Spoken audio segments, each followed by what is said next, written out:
Hi, and welcome to episode 16 of Differential Diagnosis, where we'll be differentially diagnosing Season 1, Episode 17, Role Models. My name's Harvey, and co-hosting with me is your other co-host, Gaz. Hi, you said role models. It's actually singular. Sorry, Role Models is a comedy starring Paul Rudd and Sean William Scott. Oh, wow. Yes, this is Role Model, one single model. Yeah, a one man. Who offers a role. Yeah, I mean, just to get out of the way first, we were having a chat about this, and I'm as far as I'm aware, the dates don't line up that this is Obama inspired at all, right? No, because it's in 2005. Yeah, because I didn't know if he was like, because when did he come in, like 2008? Yeah. Well, he was elected in 2007, and he was inaugurated in 2008. Yeah, fair enough. Because I didn't know if maybe he was like, there was a cultural awareness of him maybe becoming interested in running before then, because well, it's not really an important aspect, but it is funny that it's an episode about the like potential next president being the first black president, and there's quite a lot of like pessimism about the fact that he's not actually going to get in office, and then literally within 2 years there is the first black president. Well, yeah, I mean, Obama first came to prominence during the 2004 Democratic presidential convention, where he did the famous speech about red states and blue states. So there is a little bit of awareness there that he was a rising star in the Democratic Party, if I remember correctly. So Yeah, it might not be completely coincidental, but I'm not sure. I mean, the character isn't really like Obama that much. No. Other than he's like a politician that sort of preaches like hope and inclusion and change. There's not really like, I wouldn't say he's very Obama-y, like in terms of his actual character. Not that I know Obama, but I've seen him on comedians in cars getting coffee. Oh, wow. So he's not like that. So that's about the only kind of that's the only kind of angle I have into his personal life. Well, and he danced on the Ellen show, which this character doesn't do. Well, yeah, he hasn't like splayed out all of his ambitions. Harvey, this character has not gone, I want to dance on Ellen. I want to have coffee with Jerry Seinfeld. Oh, and also I want to be president. You know, yeah, if he did that, I'd have a better sense of the comparison. But yeah, it's that's totally unrelated. But because we're dealing with things in the past, this is over 15 years ago. Yeah. So it's interesting to see that maybe this comparison could be there. But as far as we can tell, it's not really there. It's not that strong. And also, I think you can tell that there's a kind of generic politician framework around the character that Joe Morton plays, Gary Wright, that he's shown to be charismatic and an excellent speaker, but that's all kind of channeled and maybe even inspirational, as shown by Foreman interacting with Gary Wright in the show, because he's an African American. Well, he inspires House as well. Yes, he does. He inspires a lot of people. Yeah, and so in a sense, he also seems to inspire Vogler as well, because Vogler's the one who forces House to take it. Well, Vogler, or Voggles as we call him here.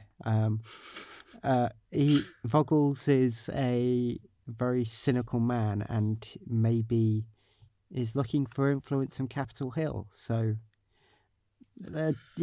what I'm saying is that the entire kind of politician frame is like a stereotype, and then it's filtered through the kind of more cynical lens of House, but somehow ends up being very optimistic at the end.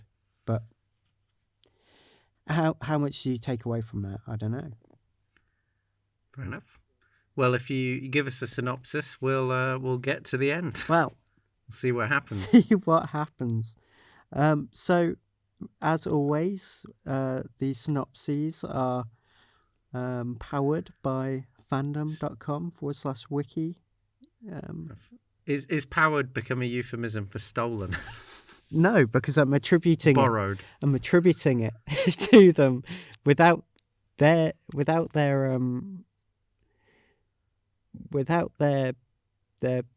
resources. I could not present the synopsis. Powered by, not stolen. Powered by house.fandom.com. And so I will go on. I will now orate, not recite, this synopsis. Role Model is a first season episode of House that first aired on April 12th, 2005. When a politician friend of Vogler, aka Voggles, collapses at a rally, Vogler demands that House at least examine the man. House takes an interest in the case, but his conclusions seem to end any chance the patient has of pursuing his political career. In addition, Vogler's demand on House increased to the point where he wants House to shill for his company's new drug. So there you have it. What do you think? I like it. I like it.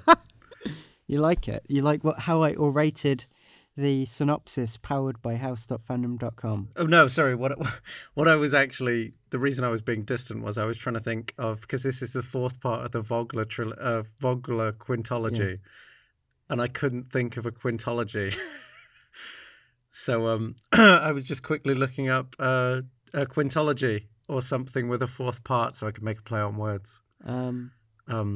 The best I got was June Part 4. Oh, wow. And then I was going to say Vogler is the God Emperor of Princeton Plainsboro. We all know that's a lie. What a reference.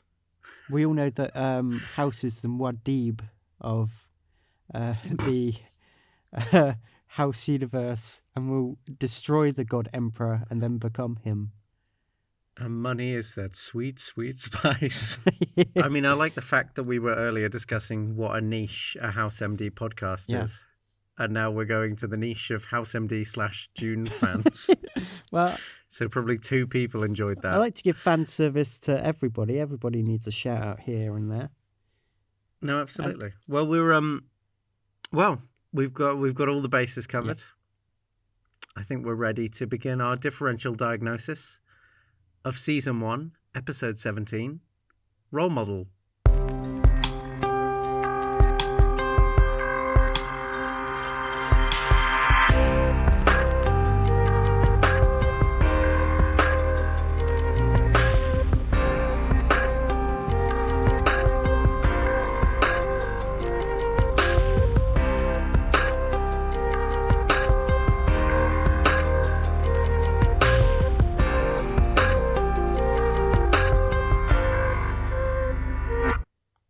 Oh God, anodyne political speech here. Well, yes, that's what we start with, which I guess is fitting. The main patient is a politician. Yeah. I think though this scene does kind of take the piss out of it slightly, because even though, like, yeah, as you say, like the speech is pretty anodyne, I like that. So we have obviously the famous bit, the required bit where the patient is ill. Yeah. In this case, he's just ill while trying to give a speech, and then he sort of has to leave. But he gets cornered by a voter who... Oh no, a union official who's trying to bungle money to him.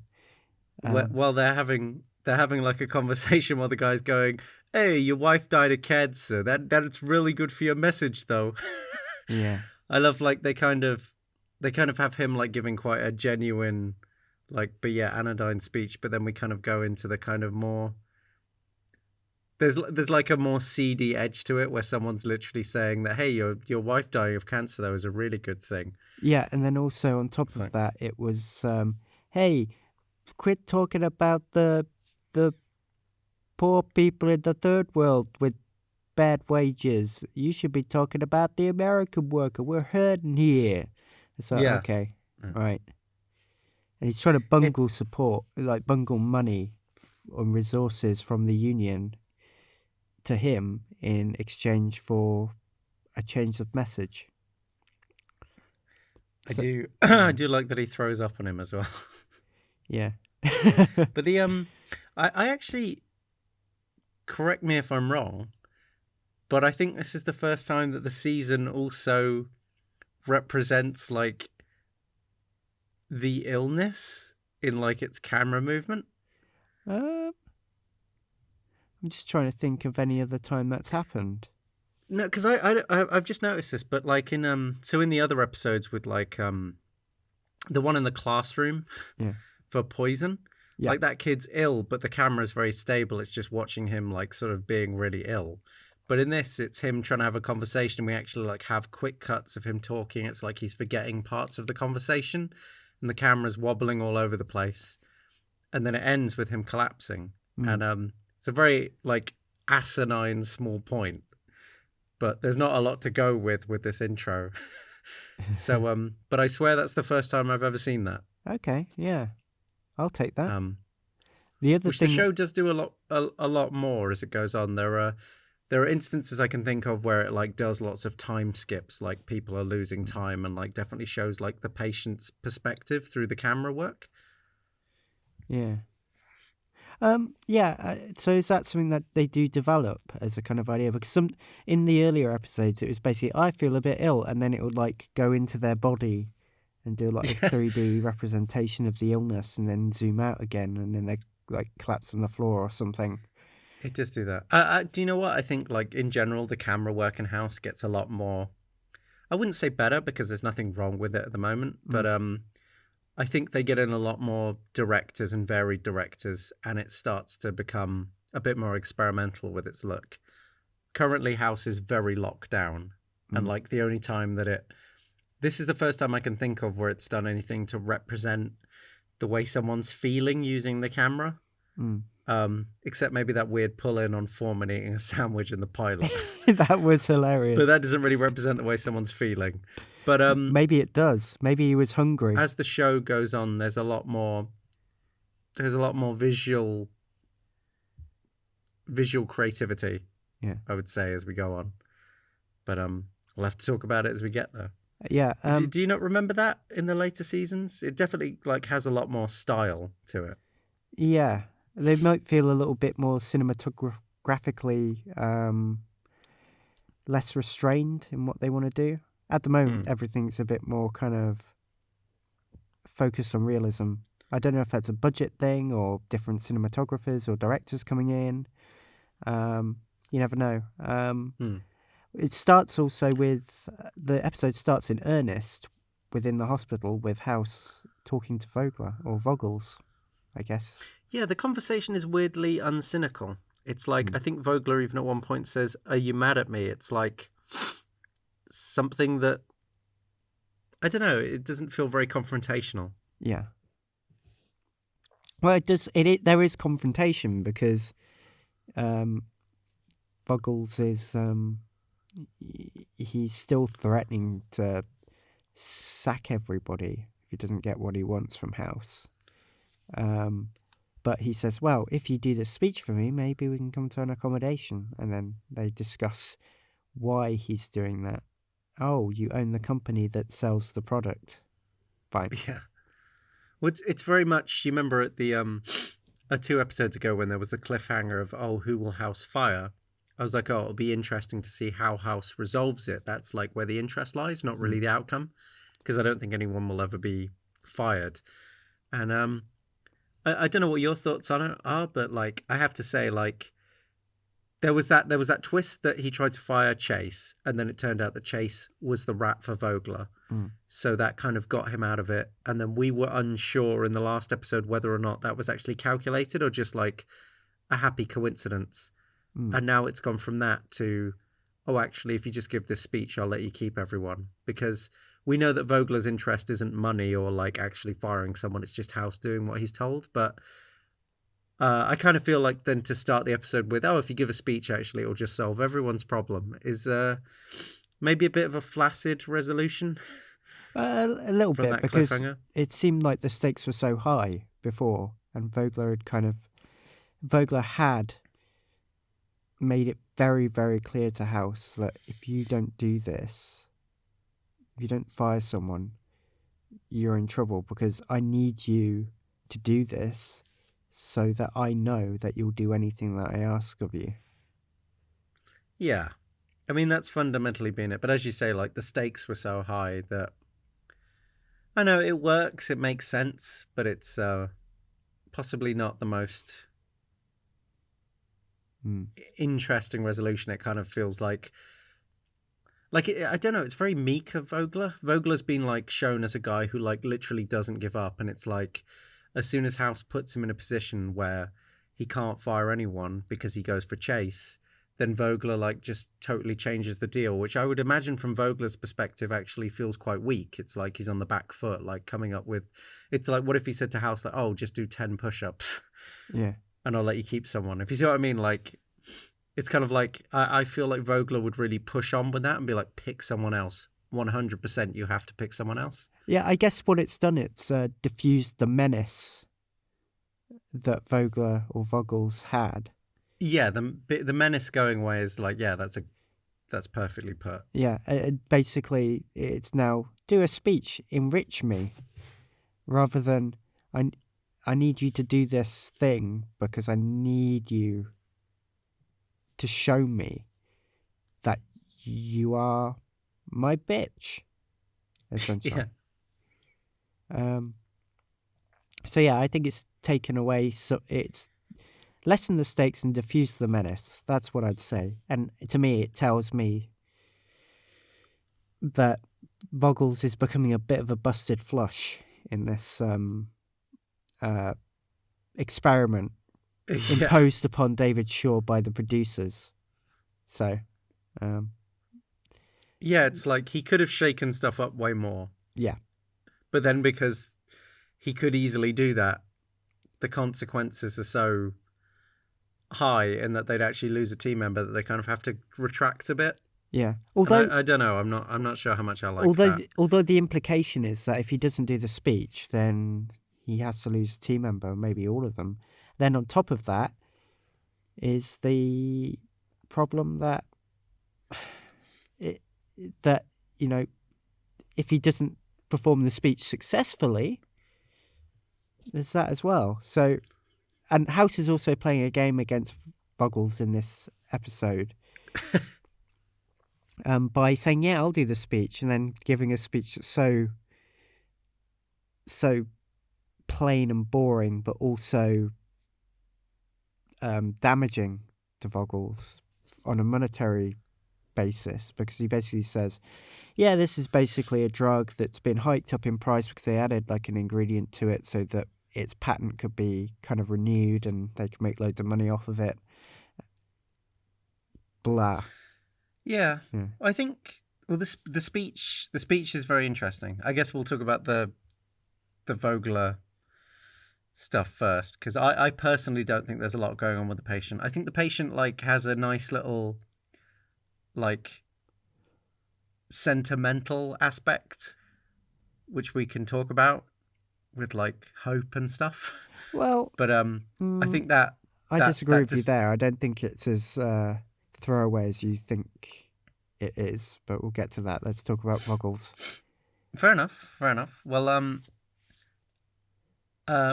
so that speech and the build up to it is quite interesting. I mean, you've the way you listed it there. Like, how do you think that House is like coming up, like building up to that? Because I don't know how much he is wrestling with that speech, whereas the way that you said it was like he was planning on doing that simplistic speech the whole time. Well, I think he got kind of, as always, we don't really have it, and we never will really until very late on in the series, any real grasp of his inner working, his inner mentality, other than what he does. But I find it that he's been offered to do this, he then does it, he does the research, he comes across things that are really disturbing, and then thinks, all right, well, okay, I'll honour the agreement. Does a very boring speech, but the speech is there to provoke Vogler to make him press on with it and therefore get into the conflict and then perform to say what he really thinks. Yeah. Oh, okay, fair enough. So because there's that bit where he's talking to Wilson about the medicine itself. It's like he's discovering how utterly pointless the medicine is, other than to just drive up prices. But you think it's like, I mean, obviously I agree that we don't really know what House is thinking, but you think it's like more calculated. A little bit because I more, think that he structures that first speech without the desire to make the second speech. He's like, right, what's the only speech I can write that isn't a lie?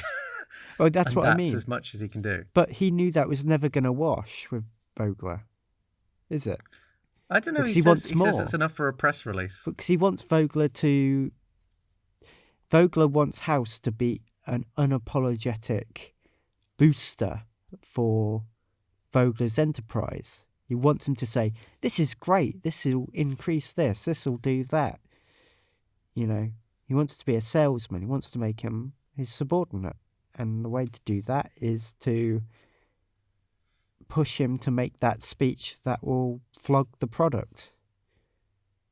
That's my take from it. But I don't think House is that naive, in my opinion, to think that was ever going to be satisfactory. He just did it to honour the agreement and then knew that there was going to have to be a conflict at some point. Oh, fair enough. I always get the sense that, I mean, I might totally be wrong. I mean, I know that we're both talking about from the same facts, and we have very little. No, I think that House, this is my reading, right? Yeah. Is that, like, I think that House has gotten very used to just doing stuff and people just letting him get away with it. Yeah. And I think there's still an element of that he kind of is, he doesn't understand Vogler. He's never really been against someone like that. And I think, I mean, reading on to further seasons, I think this happens where he severely misunderestimates how much people are going to push things because he's not really used to it. Yeah. Because he's the kind of, because most people are quite nice, right? And when, I would call House an arsehole in this example, but when House is being an arsehole, most people don't question arseholes, they're quite polite. So I think that he's more used to getting away with stuff. So I genuinely think he gets up on that stage, gives the only speech he can where he's not lying, where he basically just gives like a basic synopsis. He pretty much gives the powered by housefandomwiki.com Hey, like version of a speech. Unwarranted criticism. Not criticism, just like he gives like a brief overview, the briefest overview he can, where he doesn't really go into that much of the specifics. And I genuinely think that he thinks he can walk off. I think that he still underestimates Vogler, and it's when he's then pushed on it, then he's like, then he gets angry, and he's like, well, screw you then. Right. I don't think he goes in thinking about that next speech. I think that House is a lot more arrogant in what he thinks he can get away with, which is eventually his downfall, because his giving that second speech is totally insane. Like, the whole reason he's doing that is to not fire someone. And then he just does it anyway, which like opens up a whole can of worms then about like what House's plays even are. Because House seems to like, is House like trying to not fire a team member? Is House just trying to mess with Vogler? Like, what are his motivations here? If you see my point, because if the whole like exercise is to not fire a team member, and then he fails that task pretty much on purpose, like, then what's like House's major plan? It's just really strange. It's like this. I think it's the most time that House has been like, because I know we were talking about House being self-destructive, but we haven't really seen a lot of that. I think this is definitely one of those times where House like isn't being rational. He just wants to do something without really thinking of the consequences of it, even though he also knows the consequences. I don't know if you feel the same way. I just think it's like such a self-destructive thing to do. Well, yeah. But my personal feelings is the character is not averse to just saying fuck you when push comes to shove. But yeah, that's fair. I don't know. I just don't. I don't think. I think he kind of went in and said, "Yeah, I'll honour the deal. See where this gets me." Knew in his heart and in his mind that it was never going to be enough, you know. And then just says, "All right then, let's see if you like this, bucko." But yours seems much more rationalistic than mine. You know, like he was just trying to get through so that he could have his team.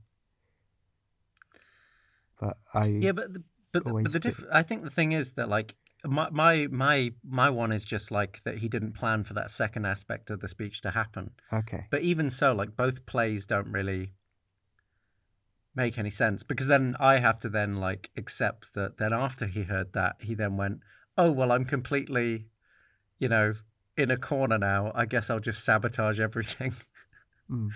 Which I'm not complaining about that. I don't think it's a bad character trait. I think it's really interesting, but it is just a very funny way of thinking for someone who is very rational. And that definitely. Do you want to? Because you were mentioning about because Cameron confronts House. Yeah. Like she's kind of pushing this. Like yeah, so House she kind of confronts House a little bit more about their relationship, but yeah, it's interesting what she says to House, because then based on his actions on the speech, that might give us more insight. I'm not sure, but I can't remember the exact thing that she says. If I remember correctly what she said, you know, all right, you asked me why I like you.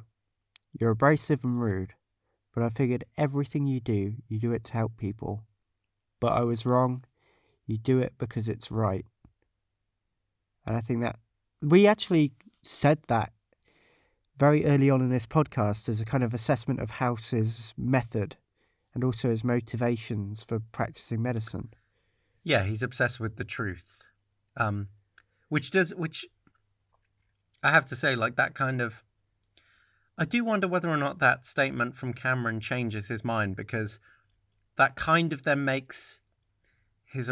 I mean, it then makes his like movements on Vogler's speech like not really irrational, because if you then accept Cameron has read him right, so let's assume that Cameron is actually like fully differentially diagnosed, like House's character, yeah, and has said like that he only does stuff because he's right, then it makes a little bit more sense. Then it's like that idea of saving the team actually becomes irrelevant, because it's not the right thing to do. The right thing to do is to show up Vogler for the kind of greedy capitalist he is. Yeah. So that, I mean, it's an interesting aspect to House then, that it's not so much self-destructive. I guess it is, because House is still a smart guy, but the fact that he would go so far to want to do the right thing when House often doesn't do the right thing socially. I feel like House is very picky and choosy in what is right. Well, he very much goes off his own. Well, he has his own kind of hierarchy of like moral hierarchy, right? Like yeah, social relationships, you know, okay, important, but and obviously very important to him, but he won't admit that. But also, they can be subordinated to the higher good, which is usually his practicing of medicine, saving lives, or proving people wrong, or proving people right, or proving himself right. Yeah. It makes him a lot more interesting in that sense, because you could have like a character who's supposed to be right all the time. Yeah. Like you kind of think of like almost like a Christ figure, right? Where it's, you know, I am going to try and do the most moral thing at all points. But like, because House is kind of running off his own idea of what's right, which is just this hyper rational, like lies need to be called out, like people need to be brought down and like be humbled. It makes House like an interesting, like he's doing the right thing, but he's doing it in like an extremely antagonistic way. I guess it kind of makes him like the equivalent of like chaotic good, but he's still like a good guy. Well, yeah, his method is anarchic. right? He kind of pushes at the boundaries, questions authorities as a means to try and get to the bottom of the problem, if that's what it takes. Yeah. But he's such a like hidden away, sometimes insincere person that makes like his rightness is so like hypocritical, which is what's fascinating about the character. I think in this episode that really starts to come out. I know we've kind of got like glimpses of that, but like I think actually like Wilson points it out when he I think he tells him at one point like House is like believing the politician character, and Wilson just says, what? So everybody lies except for the politicians. Yeah. And it's just like House is like, will do insane things to prove people wrong and like do the right thing. But like, because he's a human being, those things are like so like subjective that he's such a hypocrite all the time. And I quite like that the show is pointing him out to be a hypocrite. Hey, I've got a different take on that. I think that go on. The world, he has very lofty ideals about how to do things and how to proceed, morally and in his practice. His high ideals about pushing the boundaries, and then you have his moral ideals about saving lives and being right about a problem. But he is human. They're not subjective, they're just imperfect instantiations of those values, if you get what I mean. You can always kind of think of them as perfect, non-contradictory, non-hypocritical, values, but once they're put in practice in the real world, they come into conflict with other people, they come into conflict with a messy world, and then that's what's happening for House. That it's not subjectivity, it's just the way the world works when you try and apply those principles to real life. They're flawed. They always will be, because the people enacting them are flawed. True. But he does seem to ignore the flaws. Well, yeah, but that's kind of part of his value system, is to try and ignore the flaws and get to the bottom of it, even if the values that he has and how he practices them himself are flawed in themselves, because he's practicing them because he's human. It's a very weird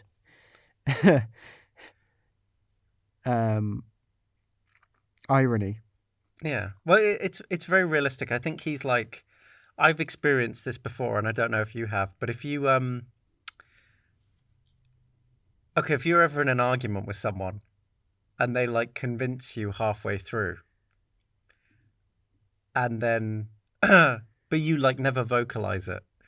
Yeah. And then later you're having the same argument, but you agree with them and they're confused by it. I think the thing that House does really well, I'm not sure if this is on purpose, but it's like, because House changes his mind, but I don't know if this is because of pride. I do get the sense that he's an incredibly egotistical person, which I know we've discussed before. Without question. But he will change his mind, but not mention it to anyone. And then when he does something else, they'll say, oh, you're being a hypocrite. And it's like, no, I just think differently now. But he's like too proud to say that he's changed his mind or he thinks differently, that's why I use like the real life example of like, say, arguing with a partner or something. Like, I've experienced that in my real life.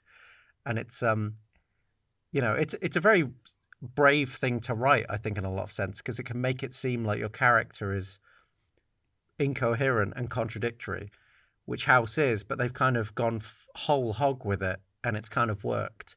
Yeah. Because I don't know if I was writing a character, like, even though I change my mind silently, I don't tell things, like, we could have a conversation in 2 years and I might say something completely different. Yeah. And you'll be like, oh, I didn't know you thought that. And I'll be like, yeah, I just thought about it one day. It's like, it's quite a brave thing. I don't know. I think it deserves the fact we're even discussing like our differences in a really basic aspect of House's personality is like kind of shows like how he seems to be making changes on the fly without saying anything. But I don't think that that's contradictory, and I don't think that it's badly written. I think it's really brave. I don't know if you feel the same way about that. Yeah. No. Because that's how people work. They don't go, oh my God, I've had an epiphany and my entire outlook has changed on this particular issue. But they would in other dramas. Well, they would, but they'd show it in a different way. They would just show it through the medium of the television, right? Or visually, or through sound. I mean, the way that Hugh Laurie seems to like show these things is just through a glance. Like House can change his mind in a scene just through like a look. Yeah, that's what I mean. And you kind of think like, oh, House is thinking, but you don't know what he's thinking about. Yeah, which is really interesting. Whereas others are much more on the nose. They'll be like, you probably see like a kind of thought bubble come up with cogs are turning and like their themes revolving around it, going, "Oh my God, I've had a change of heart." But obviously on a much more visually and sonically complex level, but equally blunt. So yeah, that's really good writing. I thought maybe we should look at the main case because I think there's a lot of interesting things going on here. I know that you have a different opinion. No, I don't have a. Yeah, anyone who's listening. Sometimes when we begin discussing the episode, I did immediately start saying, let's like not talk about the main case too much because I don't think there's much going on here. But Gaz felt completely differently, so I'll let you lead this one because I think there's like a nice few character moments, but like overall, I didn't find much to discuss here. But you lead that one because I think clearly we have a. I mean, hey, you're a good kid. I'm assuming that I'm just missing something. Well, there is a lot to go on because it's go on. Obviously, it's the intersection between politics and medicine. You have a sick politician. Sickness in politics, especially electoral politics, is a very toxic subject because people who are sick who run for office are usually discounted in the public's eye because they always think they're weak or they are unable or unfit for office. In this case, they take that to a complete extreme. So the viability of a politician is linked to their health in a lot of ways, especially in the era we're talking about in 2005. The strength is a very big factor, virility as well, ability to be energetic and powerful and assuming is seen as ideal things we want to see in a leader. And in this case, they take it to the extreme. They posit the diagnosis that the Senator Gary Wright has AIDS because his T cells are so low, which are the immune cells that help fight infection, are so low. And they've also done some HIV testing on him, and that's come back positive. And it's getting to a point where they're thinking he's going to die. And so the whole discussion is really about, look, you're an African American. That's seen as a barrier in and of itself. And House kind of lays it out as, oh, you're an African American, you're sick, you have AIDS, and you're probably going to, and those things maybe one day they'll be accepted within political discourse and you'll be able to win an election based on those things. And thankfully that happened when Obama was elected in 2007. But still it was quite bleak. Like the possibility was quite bleak. And then obviously AIDS is a disease with a stigma attached to it from the 1980s. And he's dying. So obviously people won't elect a dead president, as House wittily says. But there's this. There are all these elements come into play. It's about image. So Gary Wright says, I want my testing to be done under a false name. I don't want anyone to know about it. I need to keep control in the situation. And that's an interesting aspect of it, because he's trying to control the situation. He's trying to manage his image and stage manage his presence within the hospital. The second thing that's happening is his speech is becoming affected, and that's obviously the primary vehicle of his ability to convey his thoughts. Oratory is a big thing within politics, and that's kind of irony. It just feels like they're in this. It's structured like various forms of punishment that kind of help deconstruct the politician until you strip him down to his values. And so there are monologues between discussions and dialogues between Foreman and House about politics and how it can change things, and House sees it as cynicism, but also is inspired by it. And with Foreman, they have an honest discussion about race and politics in America as well. Both are kind of inspired by him, although from different viewpoints. Well, when you put it like that... Yeah, it's a deconstruction. They're literally tearing him limb from limb in order to try and reveal the true value of politics. Yeah, okay. And leadership. No, fair enough. I think so. There's this really intense moment now where House is basically suffocating his patient to try and get information about his past epileptic seizures. It's absolutely intense. It's very riveting. It's great. Well, yeah, I think the who's the actor who plays Senator Gary Wright?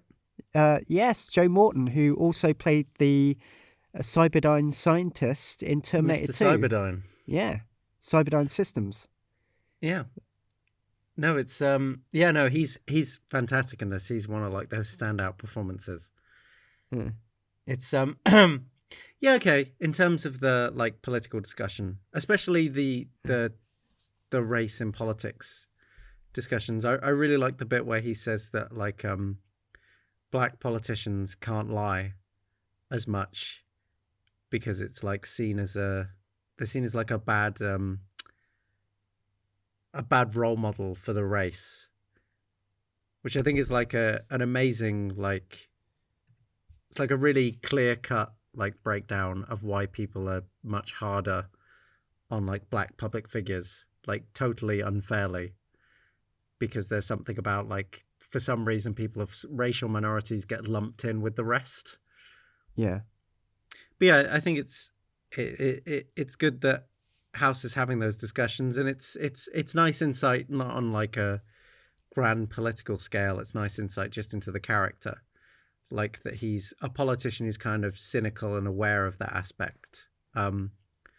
Although it is quite funny later on when House, as you said during that scene where the guy's choking to death and House is like trying to make him admit that he had epilepsy as a child, and for some reason he doesn't want to do it. It's that kind of like sickness is weakness, that even though he's been very much Gary Wright has been very much like portraying himself as somebody who like tells the truth and isn't like regular politicians. Even with that, we have to lie less. But it turns out that actually he has been lying the whole time, and it's kind of quite a nice humanizing moment. Yeah. The thing is, what happened was he had Epstein-Barr, which is quite a horrible kind of autoimmune virus, and then he was treated, and he was having seizures and things like that, and then they thought it was an epileptic fit, I believe, and then all of a sudden he was taking this phenytoin, which was suppressing his immune system as well, and then he had a parasite, a toxoplasmosis, and that's caused him to get really, really, really sick. And basically, yeah, he's completely, he just needs to be treated. And then they treat him, and then he gets better. Then he's still going to run. but he admits that he won't win. And then House says, well, why are you running? But the problem is that House sees politics as a zero-sum game where you win or you lose. Well, much like medicine, because he's used to the either you cure or you kill the patient. Yeah. Whereas actually what he's just fighting so that he can have his voice and he can bring up the ideas that need to be brought up so that the future that Gary Wright wants for the world and for America will prevail. It's not about necessarily winning the presidency. Yeah, because it's a stupid idea to say, like, once there is a black president, all racism will be over and we will have won the game. Yes, something... Well, which I think is like how House, not naively, but like kind of sees the world, which... yeah. I also like in this episode we find out that House doesn't vote. Yeah. Which makes perfect sense for the character. But it's quite funny when he's slagging off the... when he's having a go at Gary Wright for his politics. Gary Wright's a Democrat, I'm pretty certain. He says, Gary Wright's like, oh, you're a Republican then. And House is like, I do not vote. Yeah. And it's quite nice it's quite nice that Gary Wright like kind of goes in saying, oh, you're disagreeing with me because like you're on the opposite side. And House just says, no, I have no side. And that kind of takes him aback slightly. But that then leads into a lot more like nice discussions between them where I would say the only thing I really picked up, and this is the most obvious bit, is just where House gives like diagnosis him with HIV because of like, you know, of all the symptoms he's going through, and also because he tests positive on an HIV test. And Gary Wright kind of says like, I don't have HIV, and kind of inspires him to trust someone for once, which is a nice like opposite to sports medicine where like the whole time Hank Williams is lying and no one believes him. And then in this case we have like Gary Wright is like, you know, why don't you take a chance on someone? And he kind of inspires House for like just a moment, and House then runs a second test and then finds out that he is actually not HIV positive. Yeah, it was just a false test. That was something that I forgot to mention. Thanks for bringing that up. Which is I don't know, the whole like false test is kind of a bit of a red herring. It's like 1 in 5,000 chance that we got it wrong. It's like you could cynically say it's like a way to keep the plot going and like throw in red herrings, right? But it's, you know, it does get its point across that it's like it's a nice moment where House is like inspired by someone. And there's even a nice moment at the end when like House is kind of taking the piss at the idea about Gary Wright being a president, and Gary Wright says, oh, you think you'd be the Surgeon General if you didn't have a limp? And House says, no, you're right, you know, it's as you said, there's some things that I can't do. I have to live with reality. And it's like, oh wow, like House has never done that before. House has never like, I mean, there's been episodes like DNR where House like connected to the other genius, but I kind of feel like in that episode, like we were seeing who House was, because in DNR he was more like empathizing with the patient. Like he wasn't learning from him. It was just the patient was telling House how he was. But in Role Model, is quite unique in that the patient actually not only convinces House of something, but House then later admits that he was right, which is strangely like, I know, strangely humble of the character. It's both an episode where House is humble and extremely unhumble during the speech. It's like you get to see the two extremes of House as a character. Yeah.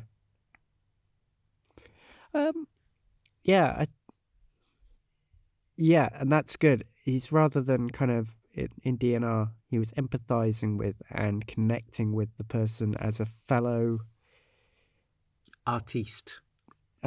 Yes, I guess that would be a good way to put it. Although that just sounds preposterous, given that House is a man of science, obviously. But whereas in this, it's more of an instructive look. This is something that you can learn from my experience, rather than I'm just going to tell you who you are. 'cause I see you for who you are. Kind of moment. It's like, you can be better. Not everything is about winning and losing. It's about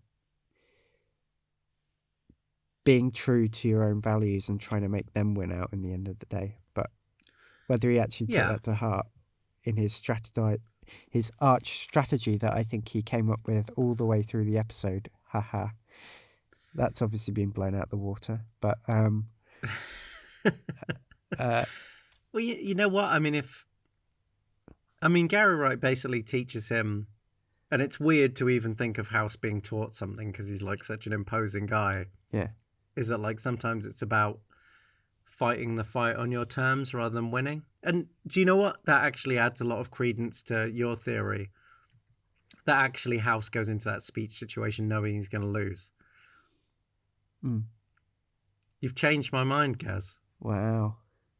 Through evidence that you did not present in the show. Yeah.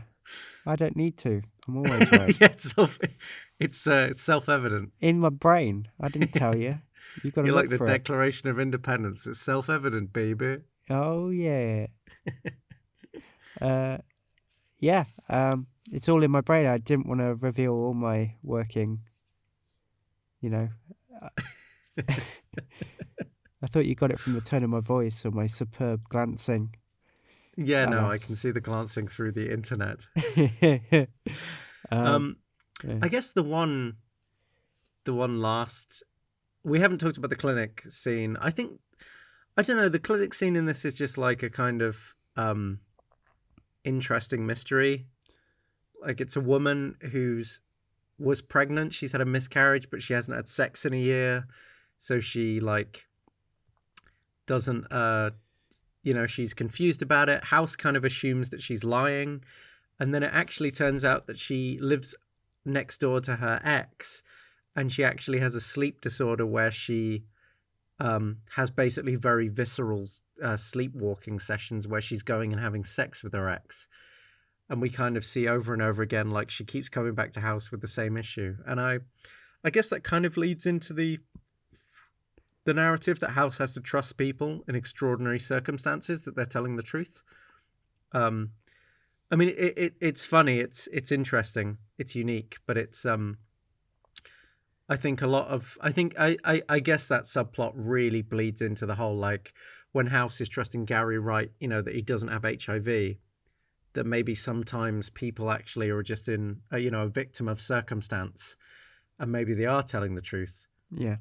I guess that kind of bleeds into that, but it's have you noticed most recently the clinic scenes have stopped being individual sketches?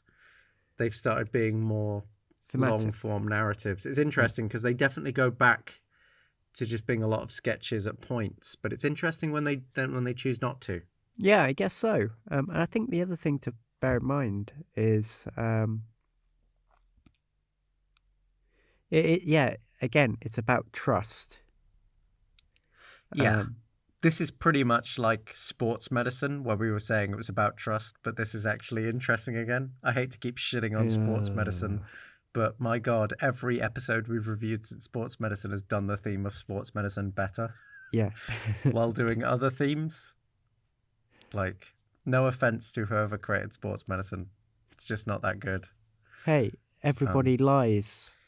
It's true. Although I did read a YouTube comment in which someone who listens did like sports medicine, so I'm not insulting them. Yeah, you're insulting them. How dare you? I'm not. I'm a voice for the fans. You should be a little bit more deferential. You should definitely like sports medicine. I do now. Yeah, very good. Thank you. I hope that satisfies the audience.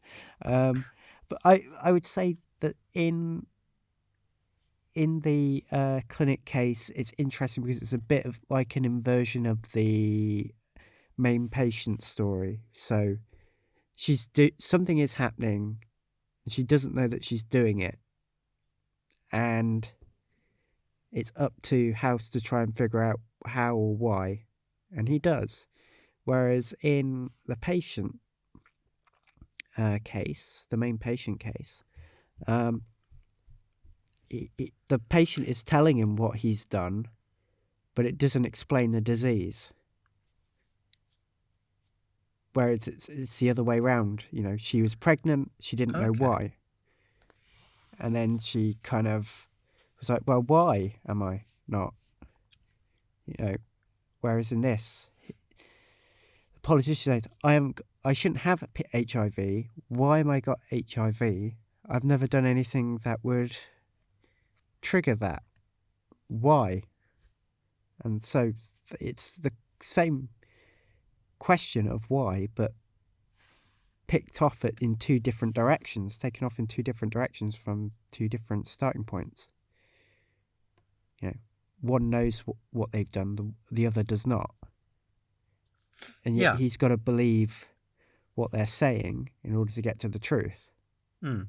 And that, like you say, it's about belief in what people are saying or doing, which is very hard when confronted by a politician who is very much about his stage management, especially at a delicate time when he wants to become president.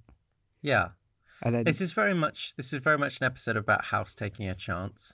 Yeah. Which we've talked about the cyclical narratives that happen in the show. Yeah. I'd say like House wanting to connect with people is one, and House taking a chance on people is one. They're kind of connected because it's like House taking a chance on connecting with people, which but it's this is one of the first instances of that where it sets up this House takes a chance on someone, and it actually turns out to be the right thing to do. Well, actually, at first he doesn't even take a chance on the politician. He kind of just says, "Look, you got AIDS. How did you get it? You better tell your sexual partners about this." He was imposing his viewpoint on him. Yeah. As a means to try and get to the bottom of the situation, which is that he's sick and he might die. Whereas with the other person, he's doing the exact same thing. It's like, I don't know what I did, but why have I got all these things? Yeah. Is it this or that? And he's saying, no, it's none of those things. I know what you've done. You've had sex. You were pregnant. It's like, no, I haven't. I haven't. I'm very sure that I haven't. And obviously it's because of the sleepwalking. And yeah, it is about taking a chance, but it's also about trying to relinquish. How do I put it? Trying to impose his viewpoint on people all the time, absolutely, as a means to trying to do the right thing. Sometimes doing the right thing means taking a chance on other people. Yeah. He doesn't take a chance on Vogler. Oh, no. He's not like, well, maybe that medicine is great. No, the medicine's great. He even admits the medicine's great. It's just that... it's the same medicine. It's the same medicine with an antacid in there to stop you having a bit of a gassy gut or heartburn. I hope we get gassy gut into the public vocabulary. We will, in time. We've got a lot of seasons of House in which to make it part of the public vocabulary. That's true. On a total side note, it was very funny because me and Gaz hung out recently and we were discussing the podcast, and I mentioned that based on the number of episodes, it would take us 4 years to complete. And his eyes sunk. It was like somebody starting World War II and finding out that it was going to last a long time. It'll be over by Christmas. Before he could go home to his love. It'll be over by Christmas. That's what they said. Absolutely. The first season, Will. 7 left. But as we see, not everything is straightforward.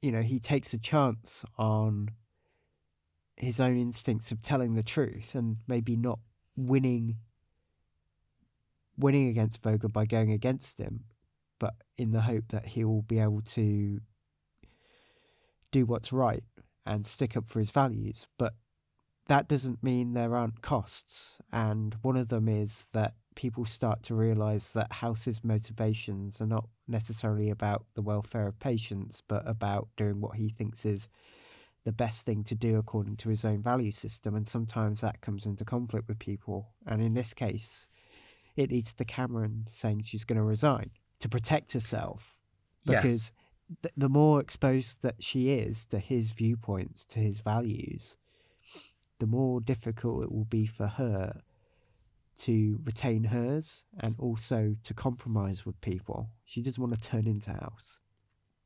She wants to help patients. She doesn't want to do what's right, which is a valid way to proceed. Yeah, but I think based on last episode as well, like a lot of her reasons for leaving are because she's like very self-sacrificial. Yeah. But I'll tell you what, the bit for 2 bits about that scene, I like that House's apartment is different. Yeah. It's the I think that's the first time we've ever seen House's apartment, but House's apartment is totally different in season 1. Oh no, because we do see it when Wilson comes over for Christmas. The Christmas episode. Oh yeah, is that like the old apartment? Well, the actual apartment.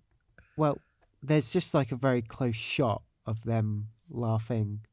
Yeah. And him playing the piano, and it being very depressing. They definitely changed. I mean, after House season 1, the apartment becomes a very set. Yeah. But yeah, the first season apartment is different. Just an interesting tidbit. It's quite interesting. I wonder why they didn't stick with that set. There must have been a reason. But because yeah, it's interesting that just wasn't always House's apartment, right? He might have moved. No. Oh no, he can't. No, that is listed as like, because that's a big thing about House as well. Like if he moved, that would totally destroy his character. The whole point about House is that he finds something and he sits in it like a toad sitting in a lake. Like he just doesn't leave. He's like stagnant. Yeah. And also it's 221B as well. Well, of course. But in this episode as well, so aside from the apartment tidbit, the interesting thing is that when Cameron goes to shake his hand, he like looks down. And it's like, and you have someone so confident as House, but it's this total, and we've seen it before whenever he's faced with something important, like even that speech, people are asking him questions, and instead of going, oh yeah, I'm going to do this, this, and this, he just like says some absolute, like, he just uses avoidance tactics. Yeah. And in this, like, but that's throughout the whole, like, of season 1, that's like a thing that's been established, that he avoids things that are important with sarcasm. But when Cameron is standing in front of him, leaving the job, you know, she's told him that she likes him. There's a hell of a lot of subtext to everything that's happening. And she puts out her hand and he just stares at the floor. Yeah. And it's just a great moment. It just really leads you into someone who is so confident as House that you think, oh, this guy, like, you know, he can handle any situation. But what I like about the show is that they don't try and make House cool. They instead, you know, the only times when House is confident is when he's kind of like putting on a show or he's disproving someone. But when it interferes with his own personal life, in the same way that we've noted, like whenever he's like asked a personal question, he just shuts down. The Stacey introduction being a good example. He's asked about Stacey. He says, "Oh, let's not talk about that." And this is kind of like the physical equivalent. Like Cameron's in front of him. She's got her, you know, hand in his face, wanting to shake his hand, and he just stares at the floor. He just totally shuts down. Yeah. And it's a really great character moment. I think of all of the parts of the episode, there are, you know, this House, you get a lot of good stuff in this episode. You get, like, you know, this House kind of taking a chance on the politician. He's inspired a bit. That's a nice moment. You know, tells you a little thing about House. He's like susceptible to that kind of thing. And then you get like House like going against Vogler. He's like, you know, big on being right. He takes a chance on like that, all or nothing. I'm going to lose everything, but it's better to be right than wrong. Yeah. But this moment where he looks down at the floor and he totally ignores Cameron, like during this very like, a moment that you could very politely shake her hand, but he is unable to deal with it. Yeah. Is fascinating. It's a great, like, those are the character moments of House that I really like. They show him as just like, just a totally warped, like, real person who, even though he appears cool, because I think I think House could have been handled as like a cool guy. He's like a cool anarchist. And I quite like when House is lame. Yeah. I'm not having a go at his leg there. Yeah. But I mean... He's been brought low. He's been humanized. Yeah, exactly. I like when House is like... Because House, like, if House was like an anime character, House would be like witty and cool and like, being awesome all the time. But I like that House is like witty and like, kind of berating of people. And he's funny and he's charismatic. He's an asshole. But like, when he's faced with a real human moment, he like just shuts down and looks at the floor like he's nervous. I think that's a wonderful moment for the character. Like, those are my favorite moments. Yeah, I think what you've touched upon, I think there are a few characteristics to it that now we see kind of much in a more full way. Now we've seen that scene. I think the first is that when faced with personal problems within the workplace, he's able to make himself rise above it with wit.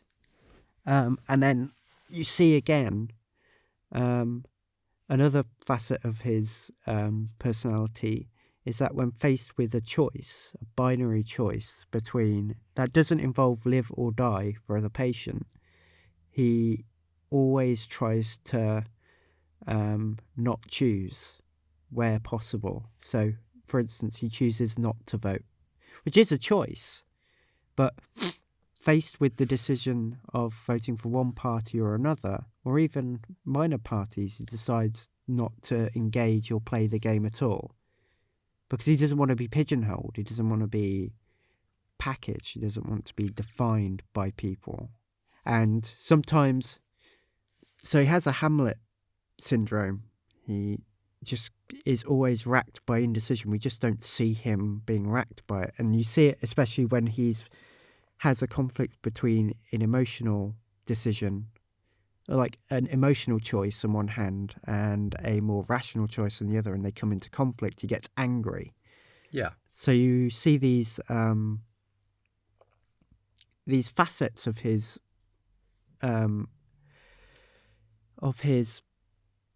personality coming out, and you see it complete in that shutdown where he doesn't say anything, he doesn't choose anything, he doesn't make a decision, doesn't make a stand, he doesn't defend. He just sits there and takes this information in. Even if he might not even be taking the information, he might just be blanking it out. And it comes all together in a kind of very emotionally numbing situation for him, but very poignant for us and Cameron. That he can't see that his behaviour can damage other people, and also that he's failed as a teacher, in a sense, because they're on a fellowship. They're working, but they're on a fellowship, so they're supposed to be learning from him about diagnostic medicine. And his methods have become, in Cameron's eyes, so uncompromising, so difficult to reconcile with her way of practicing medicine that she can't be in this situation anymore. And that, to me, is why the scene is so heavy, to use a phrase. Yeah, previous episode. Yeah. Yeah, no, I think that's a really good point. With a Shakespearean reference. Well, yeah, I've mentioned this before. I'm very convinced there's this kind of straddling the board. Like, he's always straddling a decision. He's always kind of wrecked what he should do. when you get to those really, really, really high stake moments which involve emotion and rationality. If he's solving a problem with a patient, he'll get ratty and annoyed, but he's convinced by what he's going to do. But in cases where he's racked with the doubt that emotion brings in certain situations, he's not necessarily forthcoming with a solution. I think that's what I liked about that scene, as you put it. You know, he shuts down. It's a fantastic final scene, and it's I think like so aside from the kind of like slight impotency of Vogler in this, which is a bit of a shame. It's like you've convinced me that the patient plot is slightly more interesting in a lot of ways, and but yeah, it's really that Cameron scene is what really struck me about the episode. That's what the big thing I'll take about from this is like that moment where he just is unable to react or respond to her, and it's I mean, obviously I know what the next episode holds. I know that all that will be resolved, but that moment where he's unable to emote to someone is fascinating. Even when the rest of the episode is kind of about him emoting to people and taking a chance, it's nice to see both sides of House and that. So it's sorry, that was kind of like my summary of the episode, what I took away from it. Yeah, that's great. What would yours be? I've summarized it as much as I can. I think you've hit all the salient points. I really can't add any more to that, because that climax at the end was a summation of a fair few threads that have been throughout this season about House's character. Yeah, completely. Coming together, and we see a very kind of vulnerable character. Very sad I do character. feel like this episode capitalizes on a lot of things. Also has 12 answer messages on his phone. He's completely shut down, even on the communications front. That's great. You see it coming into nice the little details room. like that. Yeah, it is very good. Well, thank you very much for everyone listening to this differential diagnosis, which has been 100% differentially diagnosed. You cannot have any further discussion on this episode. We've got to the bottom of it. Yeah. Next week, we will be dealing with Season 1, Episode 18, called... Ooh, babies and bathwater. Absolutely, which is a fantastic episode. I really can't wait to talk about that, but we have to wait. So, but yeah, thank you to everyone listening. Thank you for everyone who left a review. If you want to still leave a review, that would be great too. Like, comment, and subscribe, people. Follow us where you can, and we'll see you next week for our differential diagnosis on Season 1, Episode 18, Babies and Bathwater. And as a separate note as well, we are thinking, well, we're planning on doing this. We're not entirely sure, but we're going to start releasing episodes on Thursdays. Not every Thursday, just sort of random Thursdays, which we'll let you know in the episode before, because we're creating a schedule, very planned out, which will be DD Extra, which will be like things on like best episodes, worst episodes, characters, like just kind of looking at general things outside of main episodes. So we'll let you know when those start, but hopefully you'll enjoy those, and if you have any ideas, let us know. Yeah, but that'd be really good if you can give us ideas for what you want to hear, or in these extra episodes, which aren't going to be episodes focusing on particular episodes of House. They'll be focusing more on themes or interesting facts or processes that went into the making of the season or series in some cases. So let us know your ideas if you want. Take it away, Harvey. Where can they get in touch with us? Well, you can get in touch with us on Twitter at HouseMDcast, or you can search for us on Facebook. by searching Differential Diagnosis. As Gaz says, like we started talking about each episode, but there are obviously themes and stuff that we want to talk about outside of that. Like we'd like to talk about, House, Gregory House or Cuddy as like in total. But within each episode, obviously, we only get a 45 snippet of their lives. So we kind of try to feed those things into whole episodes, but sometimes it doesn't work. So we're thinking of doing like more grand scale, like character breakdowns or like, talking about episodes more generally without the in-depth like hour and 10-minute runtime. So it's so if you have any things that you want us to talk about, then fine. We've got our own ideas. But if you have anything that you want to talk about or hear us talk about, then absolutely we'd rather do that. Yeah. So so we look forward to hearing from you, and until next week, it's goodbye from me. And it's goodbye. Goodbye from him. Whoops. See you next week.